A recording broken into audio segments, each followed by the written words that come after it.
델타 변이 바이러스로 인해서 더 많은 긴장감이 고조되는 그런 상황 가운데서도 오늘 주님 앞에 나온 여러분들에게 하나님의 위로와 하나님의 보호와 하나님의 평강이 늘 충만하시기를 축원합니다.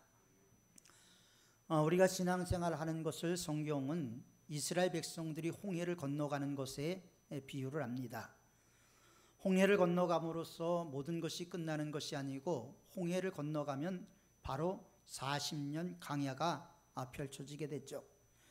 그리고 40년 강야를 끝내고 나서 요단강을 건너서 드디어 가나안 땅에 들어가게 되는데, 이러한 신앙의 여정에서 우리가 처해 있는 상황을 우리는 강야라 이렇게 이야기를 하게 됩니다. 강야 생활을 한다는 것은 우리에게 참 어려운 일이죠. 수많은 시험이 있습니다. 환난이 있습니다. 범죄하고 넘어지고 패배가 우리 앞에 있게 됩니다.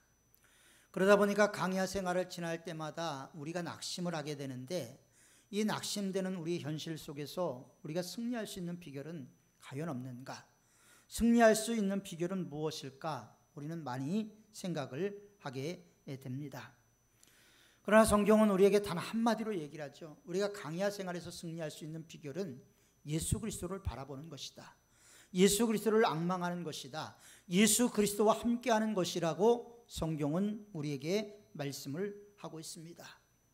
아무리 강야길이 힘들고 강야길이 어렵다 할지라도 하나님을 온전히 신뢰하고 하나님을 온전히 바라보면 그분께서 함께 하심으로 말미암아 우리가 강야에서 넉넉히 승리하게 되는 것입니다. 이스라엘 백성들이 가나안 땅에 들어가기 위해서 가데스에 도착했죠. 가데스에 도착한 이스라엘 백성들은 가나안 땅으로 들어가기에 가장 쉬운 길인 에돔 왕의 대로를 통해서 가기 위해서 이제 에돔 왕에게 사절을 보냅니다. 우리가 왕의 대로를 통과하게 해달라. 우리가 자루나 우루나 치우치지 않고 대로를 벗어나지 않을 것이며, 물을 마실 때는 물값을 내고 우리가 모든 것에 값을 치르겠다라고 이야기를 했습니다. 그럼에도 불구하고 에돔 왕이 그것을 거절하지요. 거절하고 군대를 이끌고 나와서 통과하지 못하게 하자 이스라엘 백성들은 이제 가장 쉬운 길인 에돔을 통과하는 왕의 대로를 뒤로하고 이제 에돔을 우회하는 강야길로 돌아가게 됩니다. 지름길로 갈 수 있음에도 불구하고 지름길로 갈 수 없었던 이스라엘 백성들은 아주 험한 강야길에 들어서면서 마음이 상하게 되었습니다. 이렇게 마음 상한 이스라엘 백성들에게 투덜거리면서 가는 것으로 끝나는 것이 아니라 갑자기 네겝을 통치했던 아랏 왕이 쳐들어오게 됩니다. 아랏은 이스라엘 족속들로 인해서 위협을 느낀 나머지 선제 공격을 해왔죠. 먼 길로 돌아가는 것도 마음 상한데 갑자기 전쟁도 치러야 되는 상황 가운데 놓여지게 되었습니다. 이런 상황을 우리는 산 넘어 산이다 이렇게 표현을 하게 되죠. 그러나 이런 상황 가운데서 이스라엘 백성들이 전쟁을 무력으로 치르고 맞서기보다는 하나님께 기도하게 되고 하나님의 응답을 받게 됩니다. 하나님의 응답은 아랏 왕과 네겝 사람들을 다 진멸하고 그 땅 이름을 호르마라고 칭하라는 것입니다. 호르마라는 뜻은 모든 것을 다 진멸했다라는 의미인데, 여기서 우리는 세상을 살아가면서 중요한 교훈을 하나 발견을 하게 됩니다. 강야를 같은 세상을 살아가면서 저도 여러분도 시험을 만나게 되죠. 공경을 만나게 됩니다. 좌절을 겪게 됩니다. 그러나 성도는 환난 중에서도 하나님을 바라봄으로 기도하고 하나님의 도우심으로 승리할 수 있다는 것을 우리는 기억해 두어야 하는 것입니다. 여러분은 환난을 당할 때, 뜻밖의 공경을 당할 때 그 문제를 어떻게 하십니까? 승리를 거둔 호르마, 이스라엘이 과거에 그 자리에서는 패배했었던 자리였어요. 지금은 호르마라고 모든 것을 진멸한 자리였지만 과거의 이스라엘 백성들은 그곳에서 상처를 받고 절망하고 하나님을 원망했던 장소였습니다. 우리가 잘 아는 것처럼 이스라엘 백성들이 가나안 땅에 들어가기 위해서 가데스 바네아에서 12명의 정탐꾼을 보내게 됩니다. 12명의 정탐꾼이 가나안 땅을 40일을 정탐했지요. 정탐하고 돌아와서 이스라엘 백성들에게 보고를 합니다. 보고를 하는데 여호수아와 갈렙은 그 땅은 하나님이 우리에게 주신 땅이니까 우리가 전쟁하면 반드시 이길 것이다. 그 땅은 우리의 밥이다. 이렇게 이야기를 했습니다. 반면에 10명은 우리가 그 땅을 보니 참 좋은 땅이긴 하지만 우리는 그 땅을 절대 점령할 수 없을 것이다. 왜냐하면 그 땅에는 아낙 자손들이 거하고 있다. 이 아낙 자손들은 고대의 용사들이고 거인들이었습니다. 그러니까 도저히 정복할 수 없는 땅이라고 원망을 했습니다. 그 원망 때문에 하나님께서 이스라엘 백성들을 40일을 정탐하고 나서 1년으로 해서 40년 광야를 떠돌게 하시죠. 그런데 가데스 바네아까지 이스라엘 백성들이 왔을 때는 이미 2년이 지난 상태였습니다. 2년이 지난 상태에서 쉽게 갈 수 있는 길을 이스라엘 백성들이 원망함으로 38년을 더해서 40년을 광야 생활을 하게 하나님께서 만드셨죠. 이스라엘 백성들은 하나님께서 허락하신 땅이었지만 그 땅을 사람의 말을 듣고 원망을 하게 됐죠.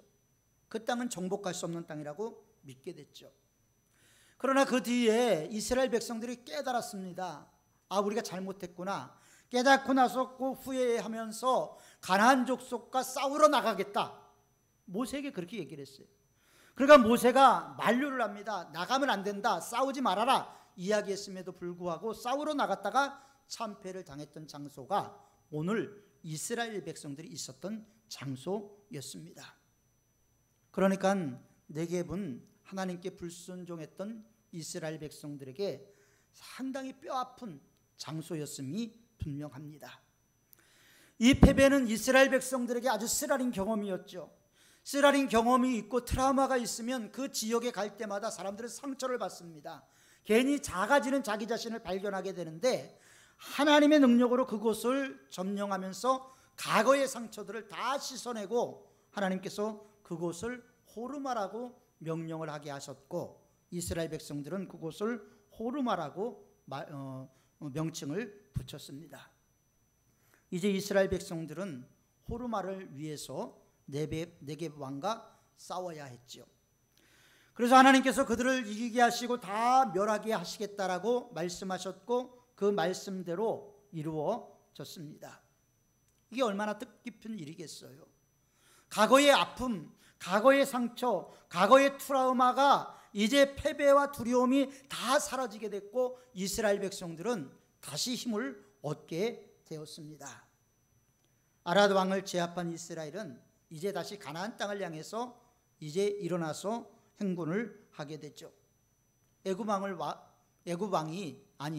왕이 막았기 때문에 에돔의 대로를 통과할 수 없기 때문에 다시 홍해길을 따라 에돔을 돌아서야 했습니다.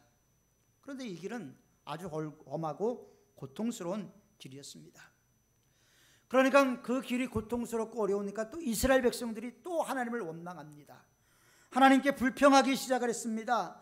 호르마에서 아랏 왕과 싸워 이겼던 그 승리의 기쁨이 사라지기도 전에 이스라엘 백성들은 또다시 하나님을 원망하고 하나님을 불편하게 만듭니다. 이스라엘 백성들이 마음이 상했다라는 것은 마음이 짧아졌다, 안목이 좁아졌다라는 의미죠. 마음이 상하게 되니까 안목이 없어져요. 사람이 극도로 흥분하면요, 그 흥분된 상태 때문에 그 문제 앞에서 해결할 수 있는 능력을 상실해 버립니다. 그래서 오히려 분노의 감정에 사로잡힌 사람보다 침착한 사람이 문제 해결을 잘하는 이유가 거기에 있는 것이죠. 멀리 좀 하나님의 안목으로 하나님께서 주신 것을 바라보며 나가면 좋았을 텐데 이스라엘 백성들은 자꾸 안목이 좁아지는 거예요. 자꾸 하나님을 원망합니다. 이것이 이스라엘 백성들의 모습이고 또한 저와 여러분들의 모습이기도 합니다. 우리도 인생길을 걸어가면서 얼마나 하나님을 원망합니까? 얼마나 마음 상할 때가 많습니까? 외부의 적은 물리치기 쉽지만 내부의 적은 물리치기가 더 어렵게 되지요. 외부 사람들은 다스릴 수 있지만 내 자신은 다스리기가 어렵다라고 옛 청년들은 이야기를 했습니다. 그러므로 언제나 우리가 하나님의 은혜를 잊어버리면 우리도 그렇게 될 수가 있는 거예요. 하나님께 순종하지 않으면 강약길을 헤쳐나가면서 우리도 쓴뿌리를 낼 수밖에 없게 되는 것이죠. 지금 여러분들 가운데서 마음이 상한 분들이 계십니까? 내 마음 깊숙이 어떤 큰 상처가 있는데 누구에게도 말 못하는 그 아픔들이 있습니까? 마음이 좁아지지 않도록 주의해야 될 줄 믿습니다. 신실하시고 자비로우신 하나님을 바라보시길 바랍니다. 하나님의 은혜를 기억하시길 바랍니다. 우리가 힘들고 어려울 때마다 받은 복을 세워보는 그런 믿음의 사람들로 우리는 변화되어 가야 하는 것입니다. 왜냐하면 은혜가 있으면 넉넉히 이길 수가 있기 때문이죠. 길로 인해서 마음이 좁아지고 조급해진 이스라엘 백성들은 하나님의 선하시고 하나님의 자비로우시고 하나님의 인자하시고 하나님의 은혜를 망각해버리고 말았습니다. 얼마 전에 전쟁에서 승리는 사라지고 계속해서 불평에 빠지게 됐죠. 그들은 이렇게 불평했습니다. 어찌하여 우리를 애굽에서 인도하여 올려서 이 강야에서 죽게 하는고? 애굽에서 우리를 인도해내지 않았으면 좋았을 거다. 우리가 애굽에 있었으면 좋았겠다라는 말을 합니다. 그러면서 뭐라고 얘기를 하죠? 이곳에는 식물도 없고 물도 없도다. 우리 마음이 이 하찮은 식물을 싫어하노라. 자, 이스라엘 백성들이 출애굽을 해갖고 지금까지 누가 먹여 살렸습니까? 하나님이 먹여 살렸어요. 하나님이 책임져 주셨습니다.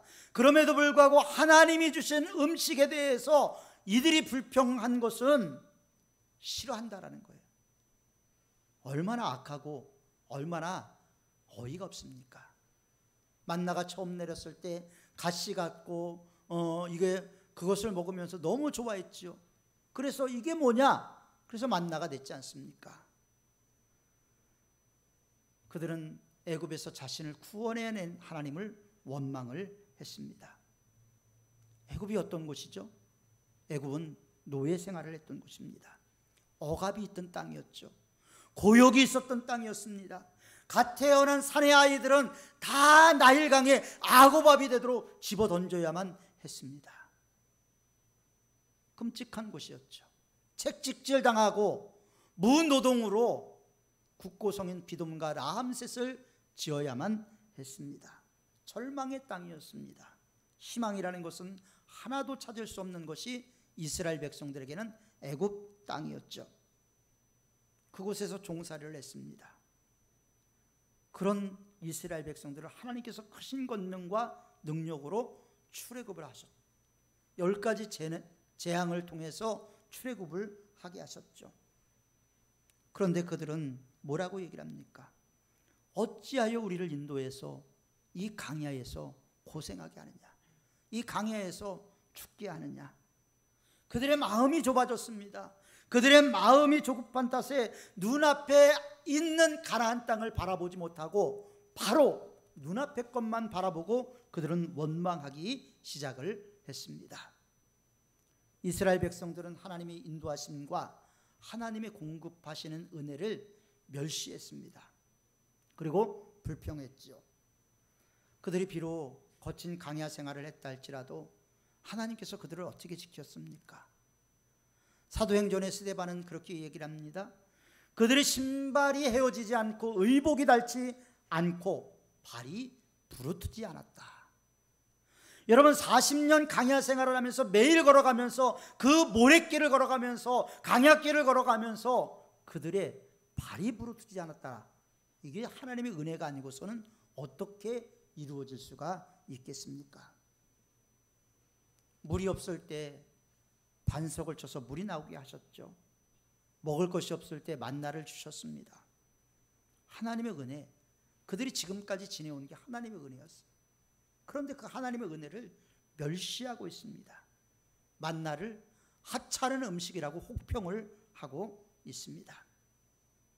오늘 우리도 강약길을 걸어가면서 마음 상할 때가 있습니다. 때로는 남편 때문에, 아내 때문에, 자녀 때문에, 부모 때문에, 인간관계 때문에 마음 상할 때가 참 많이 있습니다. 그런데 마음이 상하면요, 마음이 좁아집니다. 마음이 좁아지고, 마음이 좁아지면 좁아질수록 하나님의 축복과 은혜를 잊어버리게 됐지요. 그리고 불평하고 원망을 하게 되는 것입니다. 이렇게 이스라엘 하나님의 구원과 은혜를 멸시하고 원망하면서 불평했던 이스라엘 백성들을 하나님께서 하나님의 인내력의 한계에 도달했을 때 불뱀을 보내게 됩니다. 자, 우리는 하나님은 하나님의 말씀대로 행하는 자에게 복을 주시고 하나님의 말씀을 거역하는 자에게 저주하신다라고 분명히 말씀을 하셨습니다. 신명기 26장의 말씀이죠. 그런데 우리가 분명히 알아야 될 것이 무엇입니까? 하나님께서 불뱀을 보내셨습니다. 불뱀을 보냈는데 이스라엘 백성들이 불뱀에 물리면 어떻게 됐죠? 죽어가기 시작을 했습니다. 불뱀은 강한 독이 있는, 독성 있는 뱀이었죠. 그렇기 때문에 뱀에 물리면 혈관에 독이 퍼져서 극심한 고통과 함께 죽게 됩니다. 우리나라에도 7.4라는 뱀이 있죠. 이 7.4에 물리면 7발자국을 걸어가서 쓰러진다 그래갖고 7.4라고 누가 그러더라고요. 여러분, 그와 마찬가지로 불뱀에 물려 죽어가는 이스라엘 백성들의 모습을 생각해 보십시오. 강야에 불뱀이 없었겠습니까? 늘 있었어요. 하나님이 지켜주시고 하나님이 보호하실 때는 한 마리의 불뱀도 이스라엘 백성들을 물지 못했지만, 이제 하나님이 로마서 표현대로 말하자면 그들을 상실한 마음대로 내어버려두사 합당치 못한 일을 하게 하셨으니 그 결과 불뱀들이 나와서 이스라엘 백성들을 물게 했습니다. 이스라엘 백성들이 불뱀에 물려 죽어갔습니다. 하나님의 징계, 하나님의 반역의 결과가 얼마나 끔찍한가. 그것은 죽음이었던 것이죠. 자신의 힘으로 죽음에서 건져낼 수가 없었습니다. 하나님의 자비가 없었다면, 하나님의 긍휼이 없었다면 모든 이스라엘 백성들은 강야에서 다 죽었을 것입니다. 하나님의 오래 참고 기다리심과 사랑이 그래도 가나안 땅을 정복하게 하셨고 그들을 인도해 주셨던 것이죠. 이스라엘 백성들은 하나님의 징계 앞에서 회개를 합니다. 불뱀을 떠나게 해달라는 것이죠. 이스라엘 백성들이 회개한 것은 아주 다행스러운 일이죠. 40년 강야 생활을 하면서 아마 이렇게 신속하게 회개한 경우는 아마 오늘이 처음이었는지 모릅니다. 하나님께서 회개하는 자들을 멸시하지 않습니다. 하나님께서 애통하는 심령을 외면하지 않습니다. 하나님께서 상한 마음으로 죽게 나오는 사람들을 외면하지 않는 하나님이십니다. 하나님은 다윗이 우리아의 아내를 취했죠. 우리아의 아내를 취하고 그가 임신하자 그것을 숨기기 위해서 그의 남편이었던 우리아를 죽였습니다. 시편 51편은 다윗이 자기의 충성스러운 신하였던 우리아를 죽이고 밧세바와의 사이에서 난 아들이 죽었을 때 하나님 앞에 참회했던 내용이죠. 얼마나 처절하게 하나님 앞에 자기를 드러내놓고 기도하는지 모릅니다. 우슬초로 씻어달라. 내가 정하게 될 것이다. 주의 성령을 제발 내게서 거두지 마시라고. 나는 죄악 중에 출생했고 내가 죄악 가운데 살아왔음을 고백하면서 하나님 앞에 기도하죠. 살인을 하고 간음을 하고 남의 아내를 빼앗았던 다윗의 그 처절한 회개도 하나님께서 용서해 주셨습니다. 하나님께서는 모세가 이스라엘 백성들을 위해서 기도하자 그 기도를 들어 응답하셨습니다. 그리고 불뱀을 없애주신 게 아니에요. 하나님께서는 참 특별한 방법을 선택했습니다. 놋뱀을 만들어서 장대 위에 달고 누구든지 불뱀에 물려가는 사람들은 저 장대 위에 놋뱀을 바라봐라. 그러면 살 것이다. 여러분, 이게 상식적으로 이해가 갑니까? 불뱀에 물려서 온몸에 독이 퍼지고 있어요. 의사가 와서 고쳐야죠. 약을 먹어야죠. 그런데 하나님께서는 장대 위에 놋뱀을 달아서 그거를 바라보라는 거예요. 그런데 우리가 비상식적인 이것을 하나님은 하라는 거예요. 하나님은 그렇게 하는 것이 구원의 길이라고 말씀을 하셨어요. 그러니까 똑똑한 우리의 생각이 아니라 하나님은 하나님의 방법대로 모든 것을 행하시는 하나님이십니다. 십자가를 보십시오. 십자가는 끔찍한 사형의 형틀입니다. 그 십자가를 바라보면서 여러분들은 무엇을 느낍니까? 사도 바울은 이렇게 얘기했습니다. 십자가의 도가 멸망하는 자들에게는 미련한 것이요 구원을 얻는 우리에게는 하나님의 능력이라. 하나님이 말씀으로만 해도 구원을 이룰 수 있는 하나님이십니다. 그럼에도 불구하고 십자가를 통해서 어리석어 보이는 그 십자가를 통해서 하나님은 구원을 이루시는 하나님이었던 거예요. 그렇기 때문에 우리의 방법, 우리의 생각, 우리의 경험이 중요한 게 아니에요. 하나님의 방법, 하나님의 말씀, 하나님의 생각대로 따라가는 것이 바로 믿음이라고 성경은 우리에게 말씀하고 있는 것입니다. 믿음은 좋은 게 아니에요. 믿음은 하나님을 따라가는 겁니다. 말씀을 따라가는 것입니다. 그리고 하나님의 방법은 언제나 옳습니다. 아멘으로 받아들이는 것이 우리의 믿음 생활인 줄 믿습니다. 믿음이라는 것은 그렇기 때문에 우리에게 행한 만큼이나 어려운 것이죠. 때로 하나님은 어리석은 방법을 선택하시지만 그 어리석은 방법을 구원으로 사용하기 때문에 우리는 그 말씀을 믿고 따라가야 하는 것입니다. 하나님의 말씀에만 순종하며 살아가야 한다는 것이죠. 이 놋뱀이 뭘 얘기하는지 아십니까? 예수님을 얘기하는 거예요. 요한복음 3장에 보면 밤늦게 니고데모가 예수님을 찾아왔습니다. 니고데모와 대화 끝에 예수님께서 뭐라고 말씀하십니까? 모세가 강야에서 뱀을 든 것처럼, 놋뱀을 든 것처럼 인자도 들려야 하리니 나도 십자가에 못 박힐 거다. 그러나 나를 바라봐야 된다. 십자가에 못 박힌 나를 바라봐야 거기에 생명이 있고 거기에 길이 있다. 이렇게 말씀을 하셨습니다. 예수님이 십자가에서 우리를 구원하기 위해서 십자가에 달리신다는 것을 놋뱀은 우리에게 예표로 보여주고 있는 것입니다. 그래서 예수님께서 말씀하셨죠. 요한복음 3장 14절. 모세가 강야에서 뱀을 든 것 같이 인자도 들려야 하리니 이는 저를 믿는 자마다 멸망치 않고 영생을 얻게 하려 하심이라. 이럴 때 아멘 하는 거예요. 이럴 때. 엉뚱한 때 아멘 하는 게 아니고요. 이럴 때 예수님이 나를 위해서 그렇게 됐구나. 그걸 믿는 마음으로 아멘을 하는 것입니다. 불뱀에 물려 죽게 된 사람들은 누구든지 장대 위에 달린 놋뱀을 보면 구원을 얻을 수 있었습니다. 이것은 죄로 인해 죽을 수밖에 없는 죄인이 예수 그리스도로 말미암아 구원받았다는 거예요. 그렇기 때문에 예수님 없는 믿음, 예수님 없는 신앙생활은 다 가짜가 될 수밖에 없는 거예요. 유일한 구원의 길은 예수 그리스도 외에는 없습니다. 천하의 구원을 얻을 만한 다른 이름을 우리에게 주신 적이 없다고 성경은 분명히 못을 받고 있습니다. 불뱀을 보십시오. 모양은 뱀의 모양이에요. 그런데 그 안에는 독이 없습니다. 예수 그리스도께서는 하나님이시죠. 그런데 사람이 되셨습니다. 사람이 되신 예수 그리스도에게는 죄가 없었어요. 그렇기 때문에 우리의 구원자가 되실 수가 있는 것입니다. 불뱀에 물린 사람들이 낫게 되는 치유책은 놋뱀을 바라보는 것밖에 없습니다. 만일 불뱀에 물린 사람이 놋뱀을 바라보지 않고 유능한 의사를 찾아갔다고 살아났을까요? 살아나지 못했을 것입니다. 불뱀에 물린 사람들이 치유받고 사는 길은 오직 놋뱀을 바라보는 길밖에 없습니다. 우리 역시도 십자가에 달린 예수 그리스도를 바라보지 않으면 안 된다는 거예요.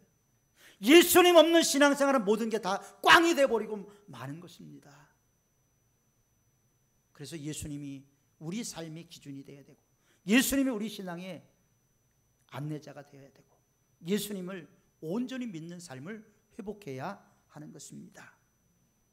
예수님께서도 친히 말씀하셨습니다. 내가 곧 길이요 진리요 생명이니 나로 말미암지 않고서는 아버지께로 올 자가 아무도 없느니라. 아버지께 올 자가 없다라는 거예요. 아무도라는 말은 제가 붙였지만 아무도 없는 거예요. 장대에 달린 놋뱀은 이렇게 예수 그리스도를 의미합니다. 모세 시대에 있었던 장대 위의 놋뱀은 히스기야 시대까지 있었어요. 히스기야 왕이 통치할 때까지 이 놋뱀은 있었는데 하나님이 사용했던 도구였던 놋뱀이 분향이 되고 경배의 대상이 되는 것을 알고 히스기야는 그것을 없애면서 느흐수단이라는 이름을 붙이게 됩니다. 하나님을 중심하지 않는 모든 것을 히스기야는 없애려고 했던 거죠. 하나님만 바라보게 하려고 히스기야는 그랬던 것입니다. 사랑하는 성도 여러분, 우리가 살아가는 이 강야 같은 세상 사실 녹록하지 않죠. 시험이 너무나 많습니다. 도전이 너무나 많습니다. 나를 괴롭히는 적들이 끊임없이 이어지고 있습니다. 때로는 과거의 실패, 과거의 아픔, 과거의 상처 때문에 한 발짝도 내딛지 못하고 제자리 걸음하는 모습을 갖고 있기도 합니다. 무언가 우리의 발목을 잡아서 신앙 성장도 못하게 하는 무언가 있는 것 같기도 합니다. 이러한 모든 것에 우리가 해결할 수 있는 길은 무엇일까요? 예수님 앞에 나가는 것입니다.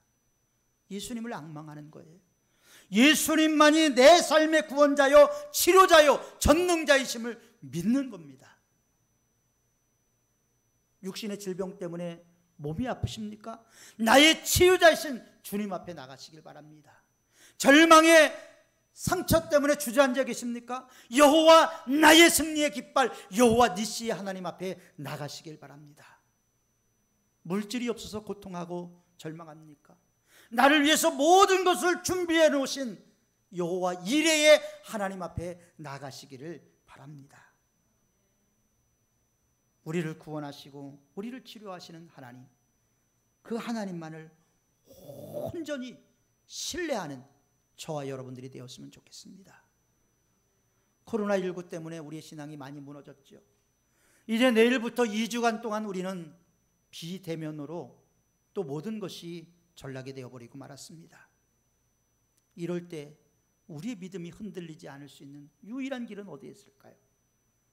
이스라엘 백성들이 장대 위에 놋뱀을 바라봤던 것처럼 우리는 십자가에 달리신 우리의 구원자이신 유일하신 하나님 예수 그리스도를 바라보는 것인 줄 믿습니다.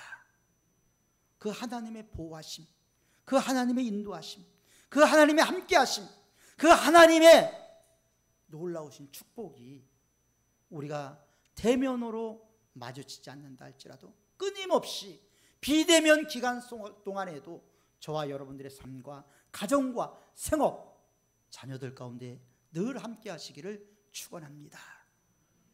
기도하겠습니다.